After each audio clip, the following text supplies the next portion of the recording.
কাবা ঘরের একজন কালো ইমাম আছে, নাম ইমাম আল কালবানি। দেখছেন এই ইমামরা আপনারা? উনি লন্ডনে একটা ইন্টারভিউতে বলেছেন, আমার মায়ের বদদোয়া আমাকে কাবা ঘরের ইমাম বানিয়েছে। লন্ডনে একটা কনফারেন্সে উনি ইন্টারভিউ দিচ্ছিলেন।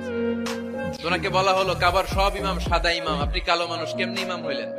উনি বললেন, আমার মায়ের বদদোয়া আজকে আমাকে কাবা ঘরের ইমাম বানিয়েছে। উনি বললেন, আমি ছোট্টবেলা অনেক বদের হাট দিছিলাম, আমার মতো দুষ্ট আমার এলাকায় কোনো ছেলে ছিল না। মানুষের গালাগালি, মারামারি, দুষ্টামি, ভাঙচুর, চেঁচামেচি, চিৎকার, বিশৃঙ্খলা আমার মতো কেউ বেশি করতে পারতো না। কিন্তু আমার মা ছিল অনেক বড় আল্লাহওয়ালা।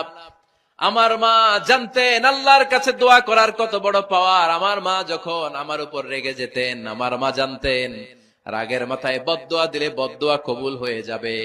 এজন্য যখনই আমি বেশি দুষ্টামি শুরু করে দিতাম, আমার মা রেগে আমারে বদদোয়া দিয়ে বলতেন, আল্লাহ তোরে হেদায়েত দেখ, আল্লাহ তোরে কাবা ঘরের ইমাম বানায় দে।